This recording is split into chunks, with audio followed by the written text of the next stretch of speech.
বাংলাদেশের সর্বশেষ গুরুত্বপূর্ণ আপডেট সংবাদে আপনাকে স্বাগত। শুরুতেই সংবাদ শিরোনাম, পরে বিস্তারিত। শুরুতেই জানিয়ে দিব, সংস্কারের জন্য 6 জনের নেতৃত্বে 6টি কমিশন করা হচ্ছে বললেন বাংলাদেশের অন্তর্বর্তীকালীন সরকারের প্রধান উপদেষ্টা প্রফেসর ডক্টর মোহাম্মদ ইউনূস। এরপর জানিয়ে দেব, বিএনপির সর্বোচ্চ নীতি নির্ধারণী বৈঠকে জামাত প্রসঙ্গ। বিএনপির সর্বোচ্চ নীতি নির্ধারণী ফোরাম জাতীয় স্থায়ী কমিটির বৈঠক অনুষ্ঠিত হয়েছে। আজ চলমান রাজনৈতিক বিষয়াবলীর পাশাপাশি জামাত প্রসঙ্গ গুরুত্ব পায় ওই বৈঠকে। বৈঠক সূত্র থেকে জানা যায়, বিএনপির জাতীয় স্থায়ী কমিটির বৈঠকের শুরুতে অন্তর্বর্তীকালীন সরকারের গত 1 মাসের কার্যক্রম নিয়ে পর্যালোচনা করা হয়। সেখানে স্থায়ী কমিটির সদস্যরা তাদের মতামত তুলে ধরেন। কয়েকজন উপদেষ্টার বর্তমান কর্মকাণ্ড এবং তাদের বিগত দিনের ফিরিস্তি আলোচনায় উঠে আসে। এদিকে বিএনপির 2 গ্রুপের মধ্যে সংঘর্ষে নিহত 2, আহত 5। নড়াইলের লোহাগাড়ায় উপজেলায় আধিপত্য বিস্তারকে কেন্দ্র করে বিএনপির 2 পক্ষের সংঘর্ষে 2 জন নিহত হয়েছে। এই ঘটনায় আহত হয়েছে আরও অন্তত 5 জন। নিহতরা হলেন মিনান শেখ 30 এবং জিয়াউল শেখ 40। তারা সম্পর্কে আপন 2 ভাই। এই ঘটনার পর এক ভাই ওহিদুর খান 38 এর পা কেটে ফেলা হয়েছে বলে প্রাথমিকভাবে জানা গেছে। এবারে জানাবো, টিসিবির কার্ড নিয়ে বিএনপির 2 পক্ষের মধ্যে সংঘর্ষ। পাবনার চাটমোহরে টিসিবি পণ্যের কার্ডের তালিকা নিয়ে বিএনপির 2 পক্ষের মধ্যে সংঘর্ষ ধা পাল্টা ধা শুরু হয়েছে। এই ঘটনায় অন্তত 5 জন আহত হয়েছে। তাদের মধ্যে গুরুতর আহত 2 জনকে ঢাকা মেডিকেল কলেজ হাসপাতালে প্রেরণ করা হয়েছে। এদিকে বিমানবন্দরে আটক আওয়ামী লীগ নেতা, গন্তব্য ছিল ভারত। নেত্রকোনার পৌরসভার সাবেক মেয়র, জেলা আওয়ামী লীগের সহ-সভাপতি মোহাম্মদ নজরুল ইসলাম খানকে আটক করা হয়েছে।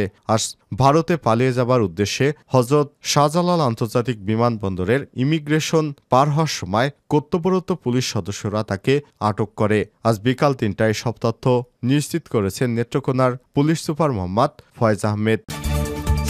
এবং সর্বশেষ জানিয়ে দিব, স্বৈরাচারী সরকারকে বিদায় করে আংশিক সমস্যার সমাধান হয়েছে বললেন বিএনপির ভারপ্রাপ্ত চেয়ারম্যান তারেক রহমান। আজ বিকেলে বিএনপির ভাইস চেয়ারম্যান আব্দুস সালাম পিন্টু সহ সব রাজবন্দীদের নামে করা মিথ্যা মামলা প্রত্যাহার এবং তাদের নিঃশর্ত মুক্তির দাবিতে টাঙ্গাইলে আয়োজিত সমাবেশে প্রধান অতিথির বক্তব্যে ভার্চুয়ালি যুক্ত হয়ে সব কথা বলেন তারেক রহমান। তারেক রহমান বলেন, স্বৈরাচারী সরকারের প্রধান পালালেও তার প্রেতাত্মারা আনাচে কানাচে ঘুরে বেড়াচ্ছে। তারা নতুন করে নতুন ষড়যন্ত্র করতে যাচ্ছে। অবাধ সুষ্ঠু নির্বাচনের মাধ্যমে জনগণের শাসন প্রতিষ্ঠা করা হবে ইনশাল্লাহ। প্রিয় দর্শক, এতক্ষণ শুনছিলেন সংবাদ শিরোনাম, এবারে বিস্তারিত। তবে তার আগে বন্ধুরা, অনুরোধ থাকবে এই ভিডিওটিতে একটি লাইক দিন। এই চ্যানেলে আপনি নতুন হয়ে থাকলে আমাদের সংবাদটি দেখতে দেখতে চ্যানেলটি সাবস্ক্রাইব করে রাখুন। কমেন্ট করে আপনার মূল্যবান মতামত জানিয়ে দিন বন্ধুরা, আপনি বিশ্বের কোন দেশ থেকে বা বাংলাদেশের কোন স্থান থেকে আমাদের সংবাদটি দেখছেন এবং শুনছেন। এবারে বিস্তারিত। সংস্কারের জন্য 6 জনের নেতৃত্বে 6টি কমিশন করা হচ্ছে বললেন ডক্টর ইউনূস। প্রধান উপদেষ্টা ডক্টর মোহাম্মদ ইউনূস বলেছেন, তারা সংস্কার চান। সংস্কারের মাধ্যমে জাতি হিসেবে নতুনভাবে যাত্রা শুরু করতে চান তারা। আর সংস্কার করার প্রাথমিক পদক্ষেপ হিসেবে প্রাথমিকভাবে 6টি কমিশন গঠন করার সিদ্ধান্ত নেওয়া হয়েছে। সব কমিশনের কাজ পরিচালনার জন্য বিষয়ভিত্তিক অভিজ্ঞতা বিবেচনা করে 6 জন বিশিষ্ট নাগরিককে কমিশনগুলো পরিচালনা করার দায়িত্ব দেওয়া হয়েছে। বুধবার সন্ধ্যায় জাতির উদ্দেশ্যে দেয়া এক ভাষণে সব কথা বলেন professor doctor Mohammad Yunus. Doctor Yunus জানান, নির্বাচন ব্যবস্থা সংস্কার কমিশনের প্রধান হিসেবে দায়িত্ব পালন করবেন বদিউল আলম মজুমদার। পুলিশ প্রশাসন সংস্কার কমিশনের প্রধান হিসেবে কাজ করবেন সরফরাজ চৌধুরী। বিচার বিভাগ সংস্কার কমিশনের প্রধান হিসেবে দায়িত্ব পালন করবেন বিচারপতি শাহ আবু নাইম মমিনুর রহমান। দুর্নীতি দমন কমিশন এর প্রধান হিসেবে দায়িত্ব পালন করবেন ইফতেখারুজ্জামান। জনপ্রশাসন সংস্কার কমিশনের প্রধান হিসেবে আব্দুল মুঈদ চৌধুরী।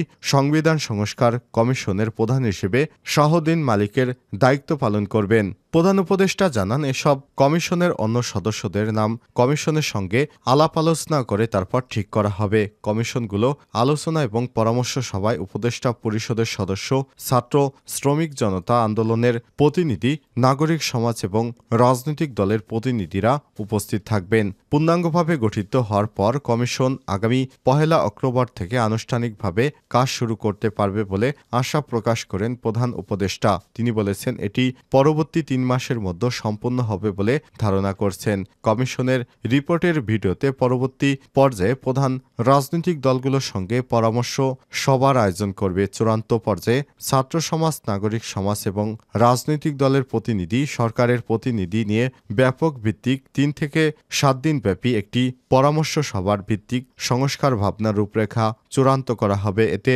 এই রূপরেখা কিভাবে বাস্তবায়ন হবে তার একটি ধারণাও দেওয়া হবে। পরে আরও বিভিন্ন বিষয়ে কমিশন গঠন প্রক্রিয়া অব্যাহত রাখবেন বলে জানিয়েছেন অন্তর্বর্তীকালীন সরকারের প্রধান উপদেষ্টা প্রফেসর, নোবেল বিজয়ী অর্থনীতিবিদ ডক্টর মোহাম্মদ ইউনূস।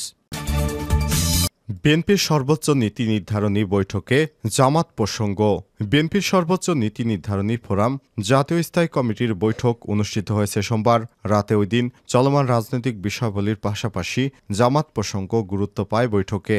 বৈঠক সূত্র থেকে জানা গেছে, বিএনপির জাতীয় স্থায়ী কমিটির বৈঠকের শুরুতে অন্তর্বর্তীকালীন সরকারের গত 1 মাসের কার্যক্রম নিয়ে পর্যালোচনা করা হয়। সেখানে স্থায়ী কমিটির সদস্যরা তাদের মতামত তুলে ধরেন। কয়েকজন উপদেষ্টার বর্তমান কর্মকাণ্ড এবং তাদের বিগত দিনের ফিরিস্তি আলোচনায় উঠে আসে। কয়েকজন নেতা ক্ষোভ প্রকাশ করে বলেছেন, একজন উপদেষ্টার পিএস এর কর্মকাণ্ড পর্যবেক্ষণে আনে বিএনপি। গত 1 মাসে ডিসি, জেলা প্রশাসক এবং সচিব পর্যায়ের প্রশাসনিক যে রদবদল করা হয়েছে সেটাতে আপত্তি তোলেন বিএনপির নীতি নির্ধারকরা। জানা যায়, এ ব্যাপারে শীঘ্রই বিএনপি তাদের অবস্থায় অন্তর্বর্তীকালীন সরকারের কাছে তুলে ধরবে। একই সঙ্গে দ্রুত প্রাতিষ্ঠানিক সংস্কারের দাবি জানাবে দলটি।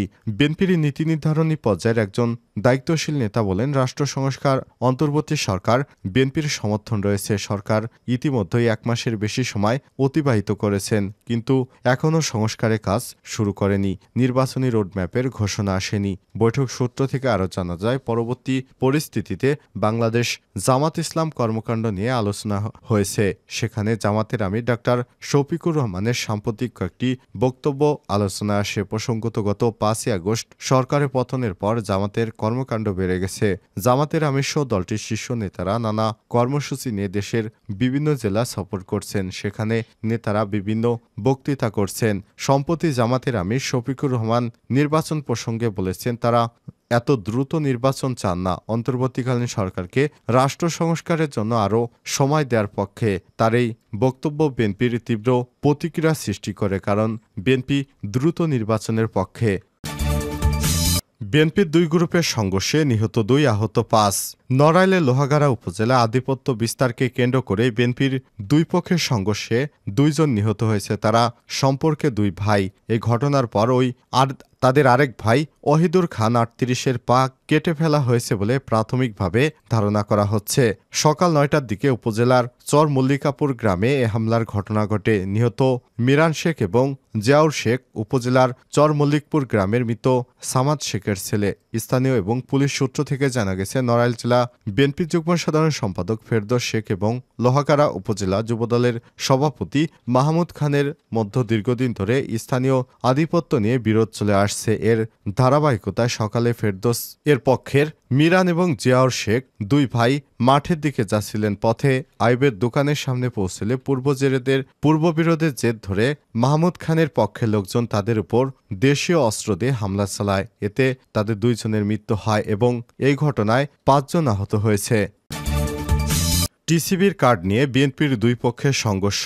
পাবনার চাটমোহরে টিসিবি পণ্যের কার্ডের তালিকা নিয়ে বিএনপির 2 পক্ষের মধ্যে সংঘর্ষ এবং ধার ঘটনা ঘটেছে। এই ঘটনায় 5 জন আহত হয়েছেন। তাদের মধ্যে গুরুতর আহত 2 জনকে হাসপাতালে ভর্তি করা হয়েছে। বুধবার 11ই সেপ্টেম্বর দুপুর 12টার দিকে উপজেলার পরিষদের ভেতরে এই ঘটনা ঘটে। গুরুতর আহতরা হলেন উপজেলা যুবদলের যুগ্ম আহ্বায়ক বথর গ্রামের মৃত নজরুল ইসলামের ছেলে মোজাম্মেল হক এবং 500ডাঙ্গা ইউনিয়নের মল্লিকপুর গ্রামের ফজলুর রহমানের ছেলে বিএনপির কর্মী জহুরুল ইসলাম। প্রত্যক্ষদর্শী এবং দলীয় সূত্র থেকে জানা গেছে, 500ডাঙ্গা ইউনিয়নের হতদরিদ্রদের জন্য সম্প্রতি 511টি টিসিবির কার্ড বরাদ্দ দেওয়া হয়। কার্ডের তালিকা ইউনিয়ন বিএনপির পক্ষ থেকে ইউনিয়ন পরিষদে জমা দেওয়া হয়, কিন্তু এই তালিকা দেয়া নিয়ে 500ডাঙ্গা ইউনিয়ন বিএনপির সাবেক সভাপতি মহসিন আলী এবং সাবেক সাধারণ সম্পাদক রবিউল করিম তারেকের মধ্যে দ্বন্দ্ব তৈরি হয়। বিষয়টি নিয়ে বুধবার সকালে 2 পক্ষ উপজেলা নির্বাহী কর্মকর্তার কাছে অভিযোগ জানাতে এলে প্রথমে